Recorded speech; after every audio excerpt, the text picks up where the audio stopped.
Now, Kurt Tong is the Principal Deputy Assistant Secretary for the US Bureau of Economic Affairs, and I've asked him why Barack Obama and others want this deal to happen. Well, the fundamental objective of the Trans-Pacific Partnership is to bring 12 countries together to agree to a set of rules for trade and investment in the Asia-Pacific region, which create a system which is open and free and transparent and fair for all the participants in that region. But why is this necessary now? I mean, what kind of trade barriers or tariffs exist that are stifling growth that make this deal necessary right now? Our mutual dependence among economies is increasing over time. And so in order to capture the full benefit of that progress, it's important to have the government sectors come together and agree upon these rules of the road to really enable us all to benefit to the greatest possible extent. But there are areas of trade and industries within nations that don't feel very comfortable with this. In Japan, it's the agriculture sector, and there have been protests there. In Australia, intellectual property and the agriculture sector, again, is a hotspot area. What do you have to say to those sectors that feel that they're being hard done by? Right. In any trade agreement, there are trade-offs that need to be made.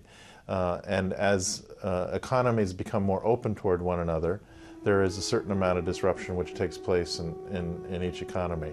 That has historically, it's true and a fact that the benefit far outweighs the short-term negative impact of adjustment to trade opening. And so it's just important that we have the courage to forge forward and reach these agreements that are a broad benefit to our economies. But there are going to be winners and losers, right? All of the nations will be winners, and competitive industries will benefit as well.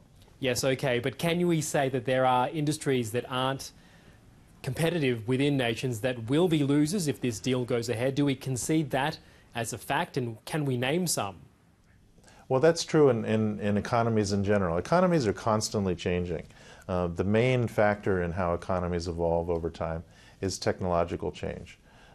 Opening up borders and creating a broader market for goods and services, it actually cushions some of that change and helps economies adjust to it more quickly.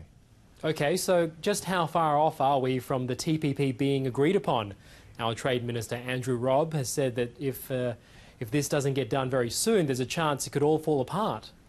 We're very optimistic that we're in the final stages of negotiation. And really, there's just a handful of issues left to be resolved, and we're, like I said, optimistic that those will be concluded in short order. What are the outstanding issues? Can you name one of the problems that remain and why? Well, there are market access issues that are still open, and there are some issues in the rules text as well that need to be concluded. I don't want to get into the specifics because negotiating through the media is neither fair nor useful. But like I said, there's just a handful of questions remaining. You know, one of the criticisms against the TPP is the secretive nature of the negotiations.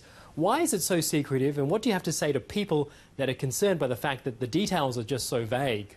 All trade negotiations, since they've started decades ago, centuries ago, are conducted in private among the parties having that conversation. And there's a very practical reason, because it's very difficult for one to make a concession in the conversation if that's being reported immediately or discussed broadly among all of the stakeholders in your economy. However, once the agreement is concluded, in the United States we have very strict provisions under Trade Promotion Authority, transparency provisions that will require at least 90 days before the President can even sign the agreement after he indicates to Congress that he was going to do so, and at least 60 days for the entire text to be made public for everyone to see and consider and analyze and inform the votes of our legislature with regard to that agreement. We've also making the text of the agreement while it's under negotiation available to all the members of our legislature